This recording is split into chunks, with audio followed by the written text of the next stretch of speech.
In this video, we are going to see the legal considerations which are very important before we start our Nmap exploitation journey. So the official document of Nmap has an amazing write-up about the legal issues that are involved with port scanning, which is available at this particular link. You can just go there and you can read about it. I'm not a lawyer, but I will give you the brief overview of what can go wrong and where you should stop, what can be considered as legal or what can be considered as illegal while performing scans over networks which are exposed to the internet. So the things you should keep in mind while scanning: different countries implies different rules.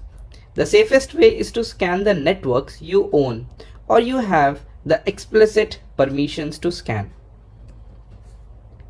So two questions which has the most importance is, the first one is port scanning legal? Yes, it is legal if and only if you are the owner of the network and the systems which you are going to start scanning. Also, you need explicit permissions for scanning the networks and systems, which I have expressed already.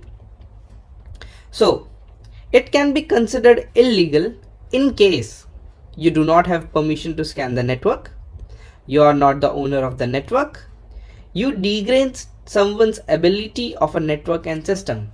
Basically, you mass scan or you perform exploitation onto that particular network, and due to some reason that particular network or the devices or the server goes under a DOS, which is denial of service, then this can be considered as illegal. So I would recommend that do not blindly start scanning anything that you want onto the internet. Apart from the bug bounty programs, I would recommend not to scan any other websites or web servers which do not have a responsible vulnerability disclosure program, or you may unknowingly break something into the network.